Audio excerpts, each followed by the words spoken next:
Monday Night Rugby on Off the Ball. With Vodafone, official sponsors of the Irish rugby team. Team of us. Everyone in. Now then, thanks to my next guest who has stayed up very late over in Japan, Ruaidhri O'Connor of the Irish Independent. Hello. Hey Joe, how's it going? Very well. Chiba, I'm told. Yes, Chiba. The hotspot that is Chiba. Not much going on in Chiba, unfortunately. The Irish rugby team are staying in Chiba. Yeah, for some reason that we haven't ever really established, they've made this their initial base. I think because it's close to Tokyo without being in Tokyo. It's fine. It's not as bad as some people have made out this week. I think the soccer team were here in 2002, and it was awful back then. But it has come on a little bit, and it's been a bank holiday weekend here in Japan, so there's been lots going on kind of around the place, and you can get into Tokyo within about 45 minutes. A lot of the players did yesterday. But I think there's more exciting places to be in Japan, and looking at the footage of Wales training in front of 15,000 people down south today, it's a world away from what we've seen, because there's not much talk about the Rugby World Cup around here. The bank holiday weekend you mentioned, it's a respect your elders type vibe, I've heard. So I believe, yeah. It seemed like an excuse to go out and have a good time from what I saw. I think the Japanese share the Irish wish to go out on a Sunday of a bank holiday in the exact same way. So yeah, no, there wasn't much respecting of elders going on, but maybe behind closed doors. So the team are based there in Chiba. It's a kind of a commercial zone, I'm hearing, not the most lively place in the world, but it's I presume, a far cry from the horrors of the industrial estate that was 2007. It's not that bad. Yeah, I wasn't in Bordeaux, but I suppose, I think people came over here with pretty jet lagged, pretty tired after the flight and all that sort of stuff. And first impressions weren't great.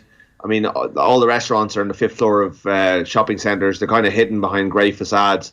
It's fine. There's lots of places to go. You can get into Tokyo very easily. The players have a massive match in 6 days' time, 7 days' time, so they're not really out and about anyway. I think they're basically knuckling down for the first 2 games, and then they've time. Presuming they get through them okay, they've got time to breathe. But certainly, from those who were in Bordeaux and were out at that infamous lack that we heard about, it's not in the same ballpark whatsoever. Okay, let's start with the injury situation. Robbie Henshaw, firstly, news first started rumbling here Sunday mornings, late Saturday night. What are you hearing? When did you hear it?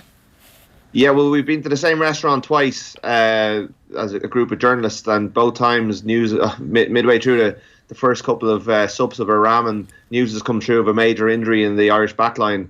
On Sunday, it was Robbie Henshaw. Suddenly, the table went quiet and everyone started furiously looking at their phones and WhatsApping around and trying to find out what was going on. Word was coming from home that there was something going on, and then Rob Kearney today.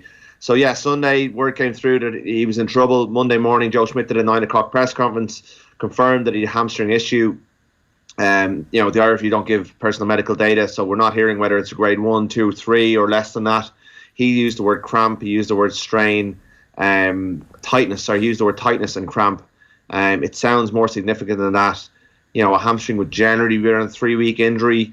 They seem more optimistic than that because they haven't sent them home.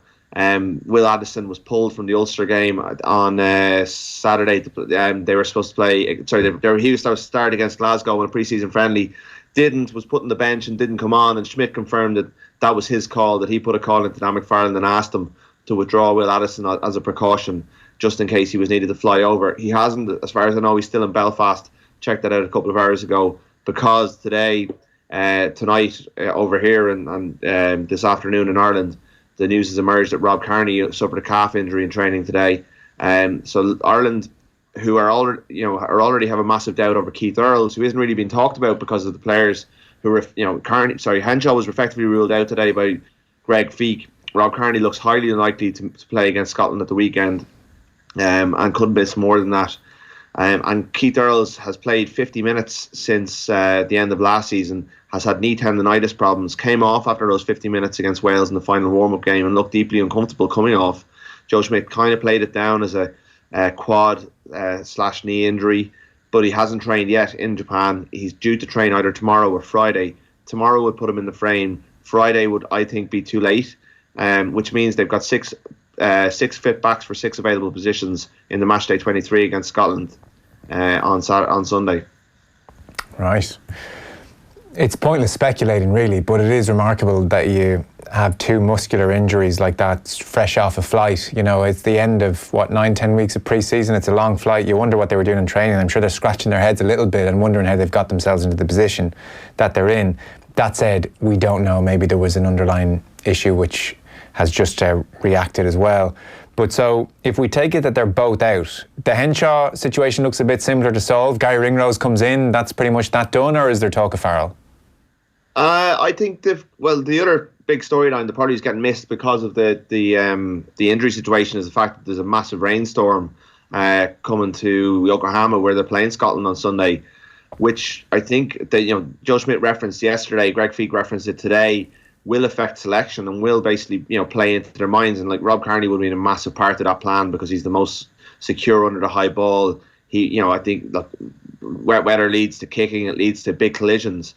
And also Chris Farrell. So where I'm leading to with that is that I think Chris Farrell actually has a chance. I mean, it's a hunch more than anything else. He started against Scotland in the Six Nations. He did well that day. He's a big man. He carries hard. And if you put him on the bench, because it looks like Ringrose and Farrell will have to be in the 23 if we presume that Earls is also out. Ringrose covers more positions than Farrell, so he's a more natural number 23. Obviously, you could bring Farrell on and shift Ringrose around, but that's moving parts of the whole jigsaw around. They'll be running those lines in training. We haven't seen any training this week. There've been no vision access whatsoever. Even the photographers, the TV cameras haven't been in at all. It's all been behind closed doors, about 30 minutes drive away from here. So I don't think it's as straightforward as that. I think Farrell has a real shot at starting this game. We've talked about it before. It's a 6-day turnaround to Japan.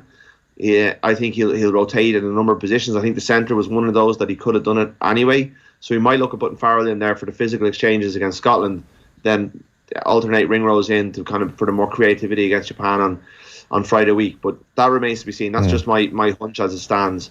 The other thing is, the back three, do you put Conway on the right wing, Larmour a fullback, or if Earls is fit, does Conway, who's never started a game or since 2017 hasn't started a game for Ireland in fullback, although a lot of people have kind of been calling for it to happen at some stage, has mostly been on the wing for Munster, but he's the better aerial player. Does he go in the fullback, or do you even look at Joey Carberry? So he has options, even though the fact that the kind of options are narrowing.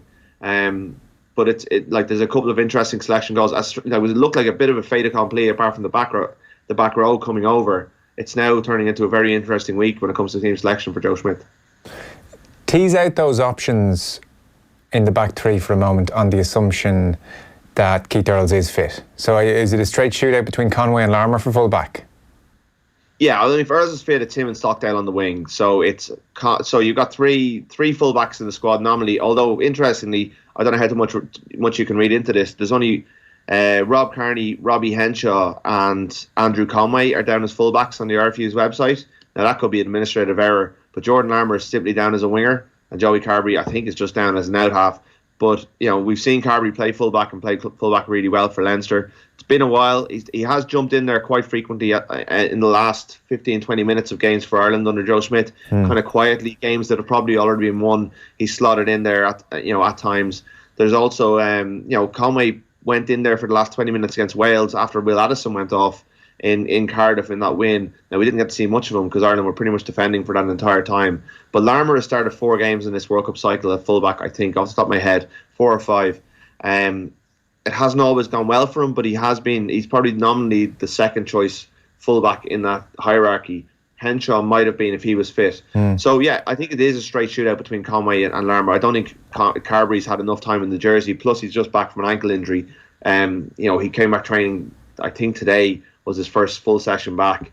So it'd be a big ask for him to go in with no rugby at fullback. I think maybe he'll be wearing the 22 jersey covering fullback and number 10. So Conway, Larmour, one has played more under Joe than the other, but Conway looked really sharp in pre-season and probably is a better aerial player. So if it is lash and rain, he might be the more secure option. Well, it's hard to forget, and I mean, we're all second-guessing Joe Schmidt's thoughts, but it is hard to forget Larmour struggling under the high ball against Argentina in November. Yeah, absolutely, and there's been a few days like that, and he's been very good at certain moments in different games, and he's been brilliant for Leinster, mostly on the right wing as well. He slotted in with Rob Kearney in the team. I mean, that Toulouse defeat start of last season was a difficult day at fullback. Toulouse targeted him.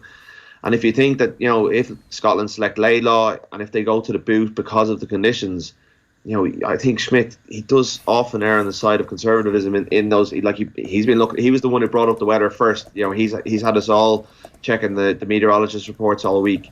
He's more acutely aware of that than anything, and I think that will play into that decision.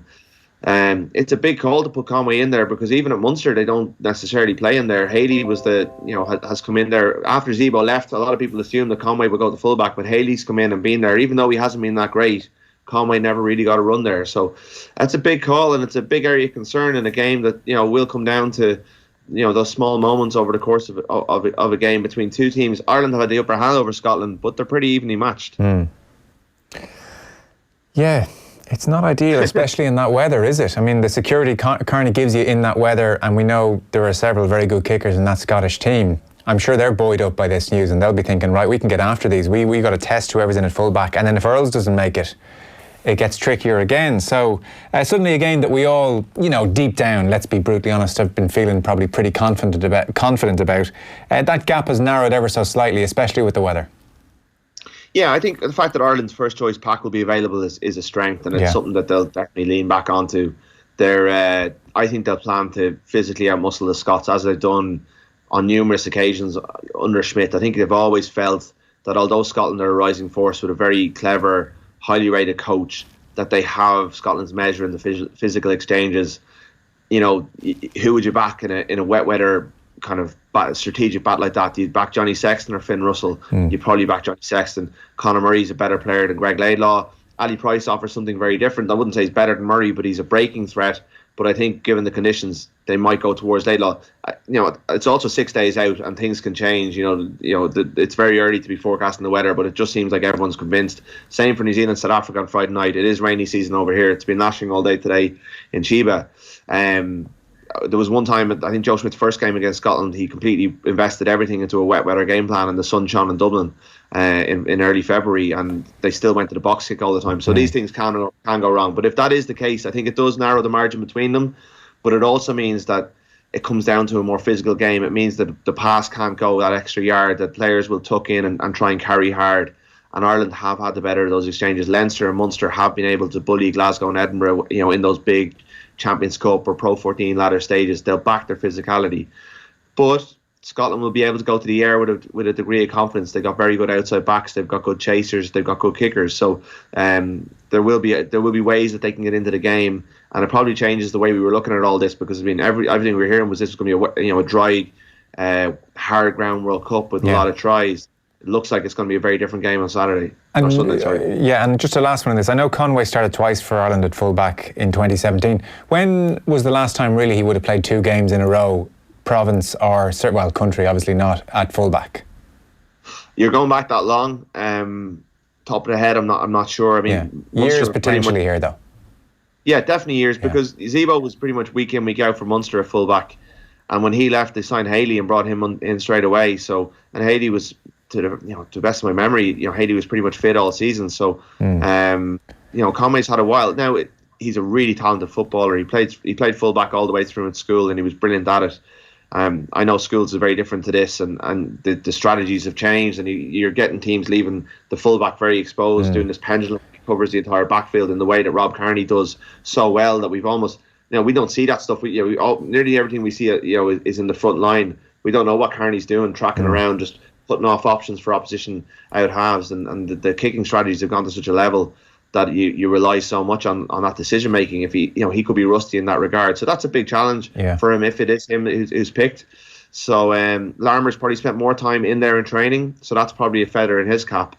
But when he's actually been selected there to play, it hasn't gone particularly well for him. But then, do you write him off on that basis, or do you back him to say, right, you've learned from that? You're a good player, you're a talented player, you're a young player, you're growing into the role. Now's your time. That's the call Schmidt's saying. And there's also stuff like jet lag. Who's coped better with the travel? Sure. Who's actually feeling better? Who's feeling good on the ground? That's the stuff we don't know that Schmidt's seeing. That these muscle injuries are a real concern. But there's also probably players up there who are struggling to get to sleep right now. Yeah, no doubt.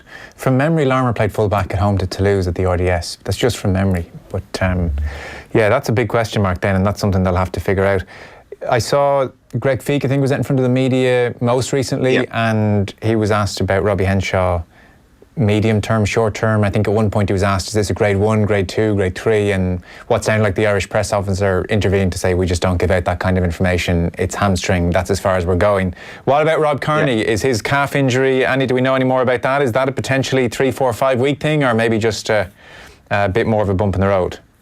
It's very early. It's coming through in drips and drabs in terms of information, but it's potentially 1 or 2 games. I think definitely Scotland will be a major doubt, bearing on, you could pretty much write that off, I think. And then you're looking at Japan being 6 days later. If he's out for Scotland, it's going to be very hard to turn that round in time for Shizuoka in that second game. Then you've got a bit of breathing space. They don't have to play him against Russia. They're pretty okay for that one. And then they've got it's a 9-day turnaround for Samoa. At the same time, because of the tightness in terms of 6 going into 6 positions, there's not a lot of wiggle room if you're keeping 2 to 3 injured players in your squad. They're giving another briefing at 9 a.m. here in the morning, so that's in 7 hours' time. So there will be an update on Rob Kearney and Henshaw, I presume, although it was pretty definitive today about Henshaw. So there will be an update at that stage, but that's before they go out and train, so that we won't know any more about Earls. They can tell us he's expected to train, but really what we hear in these press conferences has to be taken with a grain of salt. Okay. Anything else Irish related worth mentioning? No, not of that. Certainly not of that magnitude. It's been. That's enough news for one 24-hour period, anyway. Yeah, it has been. Yeah, we've been here for 72 hours, and it's managed to be pretty eventful so far. But they're apart from that, we've had loads of players out. We've had a couple of coaches. There's been a bit of colour with the kind of Japanese media coming to press conferences, and Rory Best was asked about Brexit yesterday, and it's all a little bit different. But what did Rory Best think about Brexit? He used the phrase "we" quite frequently. He said, we don't know what's going to happen, or what stage we will leave, and I think he gave a quite equivocal answer. In fairness, he came out before the referendum and backed a Remain vote, so I presume he hasn't changed his mind on that. I think for Northern Irish farmers, it was a pretty astute call. So he was diplomatic enough when dealing with an international incident or an international issue in front of the world's media. Yeah. So there we are. That's where we are.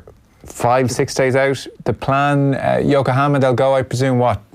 Saturday or is Friday? No, Wednesday. Wednesday. Okay, Wednesday. Yeah, okay. They train here tomorrow and stay here tomorrow, and then on Wednesday they move to Yokohama, which seems to be where the action's happening. New Zealand, South Africa is on there. I went in to see the box today. They're staying in Disneyland, which was made for an interesting backdrop for a press conference. It's funny you mentioned that. We're about to talk to Craig Ray in Cape Town about the Afaway Giante situation. Yeah. Something we've been meaning to get to for a couple of weeks. Does that come up? Is that a big talking point at this stage? It's a hard thing to address in a press conference, Today we had the 5th ranked assistant coach. We had Faf de Klerk. We had Pierre Steph de Toy. He was asked about the kind of controversies in a kind of euphemistic way. There's also the fact that their attack coach quit on the eve of the tournament, and the fact that Eben Etzebeth had to come out and deny that any involvement in an alleged racially motivated attack before the tournament as well. So they've been embroiled in a number of controversies, and obviously Giante falls into that bracket. They were also asked about the photograph that surfaced. The fitness coach Alan Waters, who used to be at Munster, and Rassie Erasmus brought him with him, as well as Felix Jones. Said he took the photograph and was proud of it, and it was a really good reflection of the physical place that they're in. But without defaming people that are actually in that photograph, and without actually kind of coming at them with full-on accusations about the culture of doping that surrounds that is perceived to be there in South African rugby, it's a difficult one to address head on in a press conference. I know Alan Quinlan and Paul Kimmage wrote about it very well over the weekend, and I think it is a cloud that hangs over South African rugby as a whole, and thus will hang over this squad as they prepare for this World Cup. So it didn't come up directly, but it was probably hanging in the air a little bit. Yeah. So it was an interesting name. We asked about Felix Jones and his input and that sort of thing as well. But they're in good spirits. Even with those controversies, it had a much more relaxed feel than the Irish press briefings do. Just a much more decompressed room. There's just less tension in the air, which is interesting to note. It might just be the way that just their relations and all that sort of stuff, but it was just a very different vibe. Right. It's probably hard to overstate just how much Joe Schmidt must hate the fact that Felix Jones has gone in there. I mean, really. Wasn't he in Japan 2 years ago with Schmidt? He was in Japan 2 years ago with Schmidt, and then he played for 2 years as well at the end of his career. And Schmidt, he was a big Schmidt favourite. Schmidt put him on the bench for a lot of games ahead of players that probably fans would have thought were more explosive options, more exciting options. But Felix Jones really earned his trust. He knows the system. He knows the systems. He knows the calls. He knows the language, which I think is more important to Schmidt than we realise. You know, that just the trigger words, the kind of IP that he would see as his kind of, you know, his own property in some ways. And it's a very astute move. If it is an Ireland-South Africa quarter-final, it's a very astute move by Rassie Rasmus, who already knows everything there is to know about Irish rugby from his year and a half in Munster, along with his defence coach, Jacques Nienaber, and his fitness coach, Alan Walters. They know everything there is to know, and Felix Jones just comes in with the language to put a kind of a gloss on it as well. Schmidt has talked about it. He's already said how uncomfortable he is with the situation.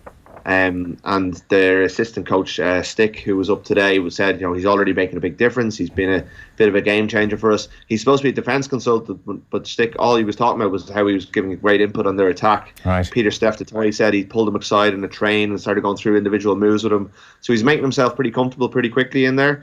I mean, they're always going to say something positive about a guy when they're asked about him in a press conference, but it did seem like they had. It was a little bit more above the usual kind of glib comment that you make. So it's an interesting dynamic. All comes down to this weekend, whether Ireland beat Scotland and South Africa lose to New Zealand. It may end up never happening that they meet at this World Cup. It's been kind of a building storyline ever since the draw was. Very, very finally, least important story of the afternoon. With all the humidity, Wales have been putting their rugby balls in baby oil for training. England's Jamie George said that they've had buckets of water on the side of the pitch and they put the ball in the water before they throw it. And Mike Blair says the Scots have been using shampoo and conditioner on the balls. Do we know what the Irish choice of lubricant is for the balls? We don't. Maybe the Irish have backed themselves to have come from one of the rainiest climates in the world to be able to handle the wall, although the evidence of the final Six Nations game in Cardiff would suggest that maybe they do need to put a bit of extra work in. Yeah, it didn't come up at today's press conference. It did come up at Warren Gatland's in a very not Warren Gatland's, at the South Africa conference in a kind of crude way, and the same with Steve Hansen. Talk of baby oil and balls. It was all very carry on rugby. So it's been everywhere for the last 24 hours. The amount of baby oil balls headlines. I know. Well, I mean, this is what other teams are dealing with. You know, Ireland are in an injury crisis, and everyone else is kind of having fun with with these innuendos. You know, so things have gotten very serious very quickly over here for Ireland, whereas everyone else is having a bit of fun. It's slightly worrying. Yeah, it sounds like it. Listen, I'm sure you'll be writing about it in the Irish Independent tomorrow and all week. Thanks a million for staying up. It's much appreciated. Ruaidhri O'Connor, thanks so much. Cheers, Joe. Monday Night Rugby on Off the Ball. With Vodafone, official sponsors of the Irish rugby team. Team of us. Everyone in.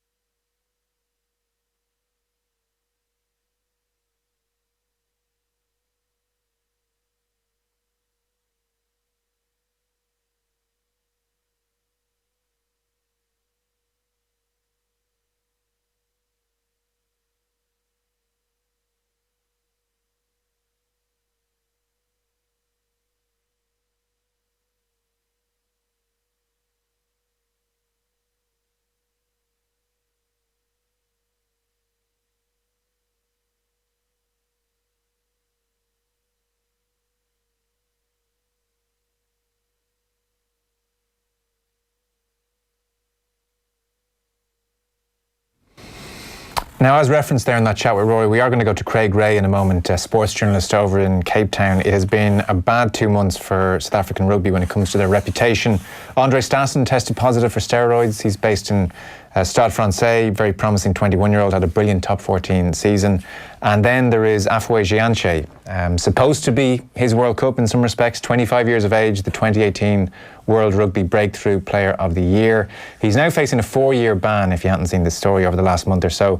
His B sample has now been tested by WADA, and it's confirmed the A sample showing the presence of 3 banned substances, all fall under the Class S1 of banned substances. So Gianche, he made his Springbok debut in June of last year against England at Ellis Park. He has 13 caps at this stage, scored 2 tries against New Zealand. On the back of it, Alan Quinlan raised concerns in Saturday's Irish Independent about South African culture when it comes to doping generally. He was on OTBAM this morning. I said, hit the Google button, you'll see a list, and repeat offenders. It's unbelievable. You know, we saw with Gerban Grobler last year, came to Munster. And you know what? I gave him credit at the time. One of the few who put the hands up and said, yes, I'm guilty. Can I just say... It's not in my toothpaste, it's not in my meat, it's not in my supplements. Can I just say he didn't put his hands up properly? He put his hands up and said, I didn't. He didn't say where he got it. You'd love to say, yeah, but I suppose... Who gave it to him? How many other of his teammates were doing it? He did none of that. Absolutely. So... Right. Exactly, but now that you brought it up, right? How many people do say though? The IRFU signed a known doper from South Africa and injected him into Irish rugby culture on purpose. Okay, that's what they did. That's I can't defend that. That's what that happened. But how many people? Are we going to sign Deanti now? Sure. He's going to be great in 4 years' time. The question I ask is, how many people who fail drugs tests actually hold their hands up? Well, he didn't. He admitted it. Yeah, but he didn't. I mean, when you get caught, how many of them say... So very few. I took it. Very few. So very few. Everybody says, look, it was contaminated. Most of them, it's in your meat, supplements, toothpaste. Yeah. I read some athlete recently saying that he got it from particles in the air, some runner or sprinter in America. Yeah, didn't somebody get it from kissing somebody one time as well? Wasn't there? So, look, it's not. There's a lot of no-nos there. Yeah. So look, I will be concerned if South Africa win this World Cup that there's a system which is producing teenagers who think that they need to dope to get into it. 6 positive drug tests in 2018 at Craven Week out of 122 tested. 6 positive tests. And this is not just a shock system. Over the years, 3, 4, 5 every year. Now, Craig Ray from Cape Town is with us, sports journalist and broadcaster. Craig, thanks for making time. We'll get on to the broader context in a moment. This Gianche positive test has cast a big cloud there on the build-up to this World Cup. You heard Alan Quinlan's concerns. First, though, Afua Gianche. So, 2018 World Rugby Breakthrough Player of the Year, and then presumably big things expected from him this year. Yeah, it seems to be on the face of it a classic case of a player taking an illegal substance to get fit to recover from an injury, and with the added pressure of a World Cup year and trying to be in a race to be fit for the World Cup. He was out injured with a hamstring injury that just didn't seem to go away, and it was very quiet to be honest from the Lions. He sort of was injured, and then every week the updates never really came, and he sort of just seemed to be out of the system. And then he was called up to a Springbok, as they call them, alignment camp on July the 2nd, just to be part of the sort of Springbok discussion towards the World Cup as one of the squad players. At that point, they had about 40 or 50 players going to these alignment camps, not just the 31 that have gone to the World Cup. And it was at one of those camps that he had to give a sample, random. When you say random drug tests, that's in inverted commas, because I will say this, I heard Alan Quinlan's comments, and there seems to be a lot of skepticism about South Africa, but the South African Institute for Drug-Free Sport is a tough police, and they do get out there a lot, and maybe that's why there are so many positive tests, because they're actually doing their job well.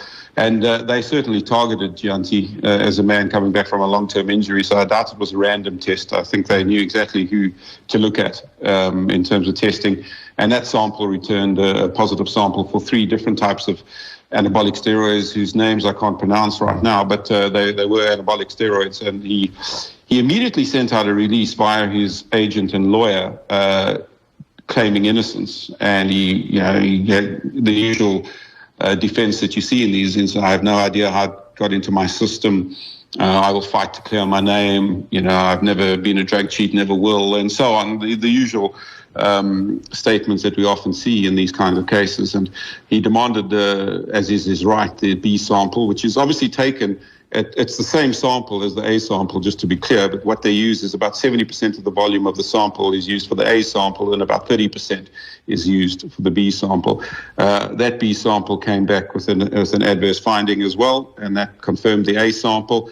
And now he'll go to a tribunal where he faces a 4-year ban. Now, of course, at that tribunal, he will have to explain how it's in his system, whether or not his defence is still innocence, or whether he turns around and says, I did take it knowing we don't know this yet, because as it stands, he still claims his innocence. And of course, it's a big blow for South African rugby just before the World Cup, a key player. But, in the South African context, even more importantly, an up-and-coming young black player. And that's hit South African rugby quite hard, because, in a country looking for black role models in rugby, he was certainly a great one. An absolute sight to behold in full flight. Very quick, very strong wing, great step, great feet. Just a wonderful player to watch. So, and he had a great following. He had the sort of Black Panther celebration when he scored tries. He really appealed to young kids. So it's a massive blow on all levels. It's obviously first and foremost a huge blow for him, and his career at 25. If he has a 4-year ban, it's going to be a long time out of the game. His best years are probably gone. So, that's where we stand at the moment. That's the context. We can just discuss a little bit more about what the options are going forward. Up to you. Craig, I was reading that he was deemed too small to play rugby initially and went back to university and even gave up the game for a little while. And then had this amazing year last year, and I presume a good year or two before that to get into the Springbok team. Were there any question marks over the trajectory of his performances in the build-up to 2018 or across 2018? Like, was it unusual that this guy had gone from deemed too small to being the breakthrough player of the year globally? Yeah, it's a good question. And I must be honest, I don't think there were too many questions asked. He came through the Varsity Cup system, which is a standalone competition that sort of takes place from February through to about the end of April, which sort of runs concurrently with Super Rugby. It's supposedly an amateur or semi-professional competition between 8 of the top South African universities. But and that's where he made his name. He came through as the speedy wing, and he was a bit scrawnier then, put on some bulk by the time he got into the professional ranks at the Lions in 2017, and came through quite well through the Currie Cup in 2017. So his emergence wasn't quite as sudden as maybe it seemed to the rest of the world. In that sense, he did come through a season of rugby where he gradually got a little bit bigger up in the chest, but that's not an unusual sight to see professional rugby players bulk up through the use of other legal substances, shall we say, lots of these protein powders and so on. So there is often a player's body shape does change anyway when they become full-time professionals as opposed to part-time amateurs. It does come a month after Andre Stassen, to broaden this out for a second and I guess get to the overall context. Andre Stassen at Stade Francais, 21 years of age, by all accounts had a brilliant season in Paris and tested positive then for steroids. So they're two young, very bright South African prospects testing positive. And Alan Quinlan referenced there Craven Week, and this made headlines all around the world really towards the end of last year. Craven Week being where the very best schoolboy players, I know you know this, but just for listeners, the very best schoolboy players come and I suppose audition and trial and hope they get picked up. Of 122 tests, there were 6 positive tests, so maybe just over 1 in 20, which is a really worrying situation. And last month as well, a high school coach was suspended after a former pupil alleged that he had helped him to inject drugs to, quote, bulk up. So everything we're hearing lead to, at a minimum, lots of misgivings over the culture in South African rugby. Talk to us, for instance, about what's going on at schools level. Now, look, I mean, it certainly is an issue. There has been a study done. I heard Dr. Ross Tucker, a respected sports scientist in South Africa, mention this in another interview a couple of weeks ago, that 10% of schoolboy rugby players in South Africa over the age of 15, sort of between 15 and 18, have admitted to taking some form of illegal substance. So if 10% have only admitted to it, you can imagine that number's probably significantly higher, because those are the ones that have admitted to it. So it is a problem, and there's such pressure on young rugby players who want to make it in the game to perform and be better and get into the system from a young age, be contracted, on a semi-professional contract to a union the year they're leaving school. So the pressures are massive here. And schoolboy rugby, unfortunately, I think it's gone too far in terms of televised coverage. There's huge games on TV every weekend, crowds of up to for the big schoolboy derbies, up to 20,000 people going to these games. So schoolboy rugby has become massive. It's always had a strong tradition, but it's become a massive commercial product as well, in terms of TV coverage, in terms of sponsorships, and in terms of players being siphoned off into the pro leagues. I mean, Montpellier have a direct contract with Grey College in Bloemfontein, which is probably South Africa's biggest rugby nursery, where they're taking South African players who aren't even going into the South African system. They're going straight out of Grey College to France, and they will qualify for France by the time they're 21. So, this is where it's come to. They've almost become feeder academies, not only for South African clubs, but for clubs particularly in France. And by the sounds of it, it doesn't seem like anybody's really getting to grips with this. Well, it's a difficult thing because there's a lot of legalities around testing schoolboys. The South African Rugby Union and the South African Drug-Free Institute for Drug-Free Sport are only allowed to do it in South African Rugby Union sanctioned tournaments. And that means Craven Week, which is a provincial tournament. Your average, to have a schoolboy tested for drugs in school, it requires the consent of the parents, it requires the parents to be present, it requires the consent of the school. The drug testers aren't allowed onto school premises. So there's a whole bunch of legalities that have to go through. So a lot of players, I would imagine, are slipping through the cracks because they're protected. But the minute they get into the professional environment or the provincial environment at schoolboy level, and they're out in a competition structure like Craven Week, then they can be tested. And that's why we're seeing such a high number coming back positive, which I think is a good thing. I know it sounds ridiculous. Of course it looks bad, but what's the alternative? Not having them tested, and this goes unchecked. So I think the fact that so many are being discovered, hopefully, will have some sort of impact. I don't suppose Apiwe Gianche's positive test, combined with the findings from last year's Craven Week, and then you add to the list, Chili Border Pele, Ashley Johnson, Gurban Grobler obviously spent time over here and it caused huge controversy at the time. I don't suppose Gianche's positive test has prompted some massive soul searching in public over the last month in the build of this World Cup. I don't suppose former pundits are talking about it, or journalists getting their teeth stuck into it. Is there horror about this, or have we almost reached a point where there's a bit of a shrug of the shoulders?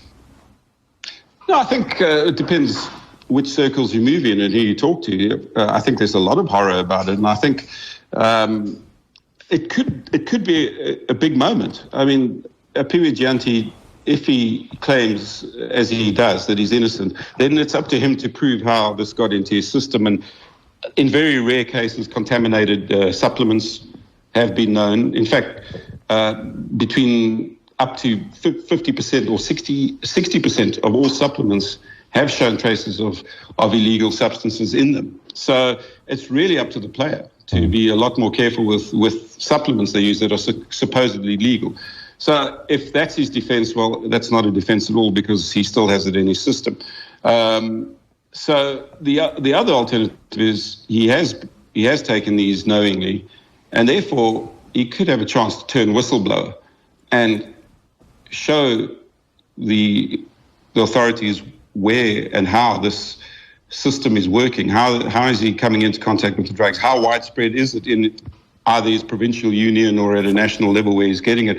And that could be a big moment in the game. It could be a game changer. It's a lot to ask one person to go through that because we don't know how deep or how systematic this problem is. But if it is systemic, this is a big moment that he could use to his benefit and perhaps get some leniency in his tribunal. Has there been a whistleblower in the last 10 years? Not as far as I'm aware. I can't think of one off the top of my head. It's quite possible behind closed doors. Quiet affidavits have been filed to the authorities. But other than that, I can't recall seeing one in public. And there must be suspicions there is systematic doping going on, right all the way up to national level. I mean, that's just me drawing a conclusion. I have no proof in my back pocket. It's hard to launch an investigative journalism search into this from all the way in Dublin, but you can understand the misgivings people have. That must be, unfortunately, a possibility. I suppose it is a possibility. As you say, it's very difficult to say it is. I think anywhere in the world, you can go into any gym and find the biggest guy, the most bulked up guy, and ask him for steroids, and I'm sure he'll find a way of getting them to you. I don't think that's a difficult thing in any gym anywhere in the world if it's what you're looking for. So is it systemic? Perhaps not. It's just opportunistic, possibly. Yeah. But given the numbers that we've seen coming out of schoolboy and those numbers I gave to you earlier, there certainly is a case that at schoolboy level particularly, it's a culture that is starting to take hold. Yeah. And I think there's a pervasive feeling at schoolboy level that it's not even anything, they're not doing anything wrong by doing this. It's just a way of getting ahead, and I think maybe the problem lies deeper in terms of education, in terms of really understanding what the effects and what the outcomes of this kind of doping will be for your career and your future. As for the cloud, maybe it casts, because potentially this guy could have been scoring tries in the World Cup, and we're potentially due to meet South Africa in the quarterfinals. So I mean, we're that's the reality of the situation. It does cast a bit of a shadow. Has Rassie Erasmus said much about it? Has anybody been particularly impressive or unimpressive in what they've had to say about it from a South African squad point of view? Yeah, they've been very diplomatic about it. I think Rassie Erasmus came out and said he was shocked and amazed and disappointed, but that was about as far as it went. He was the only one that commented on it, certainly on the record. And they've tried to steer clear of it, and I suppose understandably so, because it's once you start going down that road in a World Cup, it's going to lead to some awkward questioning, and I'm sure they will get a few of those questions along the way, and they're probably ready for them. But I think that every squad's going to be massively tested at the World Cup, and we probably don't expect to see too many positive results coming out of a World Cup, because I suppose, as you and I know, any guy who's doping isn't doing it at a World Cup. That kind of doping would have happened before the tournament, correct? So it's unlikely that we'll see much coming out of the World Cup, but I think South African rugby certainly, when you throw in all those names you have, and it doesn't look good. It's not a good image. But on the other hand, as I said earlier, they're catching these guys. So maybe there's something to be said for the system working in a weird kind of way. Is this something that was ever thus? I asked because Martin Ziegler had a piece in the London Times, and he said one former Provinces player from the 1980s told the Times that he was the only member of the pack not taking steroids. So it doesn't sound like this is something that's come along with the advent of professionalism by any means. Well, I mean, how long have steroids been around in gyms? Yeah. I mean, as long as steroids have been around, and the ability to increase your muscle mass and your strength, and rugby's becoming increasingly a strength game. It's unfortunately a combination that goes hand in hand, and there's always going to be someone who's trying to beat the system. Yeah. Well, listen, thanks so much. I suppose it'll be how long before Gianche makes his case, or how does this all play out? Or, if he turns whistleblower, or if he decides to talk, or if he decides to plead ignorance, is that going to be a drawn-out process, or where are we? Well, I'll have to double check, but I think his tribunal is quite soon, in fact, towards the end of the month. Right. So it all happens quite quickly, and that tribunal will happen pretty quickly. He'll make submissions, depending if he's claiming his innocence, then he'll have to prove how these illegal substances came to be in his system, and if he decides to go the other route and admit to taking them knowingly, then he might be offered some sort of amnesty. If he turns whistleblower, he might choose not to say anything and take his punishment. But it's going to be an interesting one how it plays out. And the tribunals generally aren't held in public, unfortunately, so we don't get to see the full extent of it. But SAIDs are quite transparent in their rulings and the decisions they come to. So I'm sure we'll get a fairly comprehensive understanding of what took place in that tribunal once it's taken place. Okay. We might chat to you then when all that comes out. Craig, thanks a million. Appreciate you taking the call. It's a pleasure, Joe. Cheers. Craig Ray there in Cape Town. Monday Night Rugby on Off the Ball. With Vodafone, official sponsors of the Irish rugby team. Team of us. Everyone in.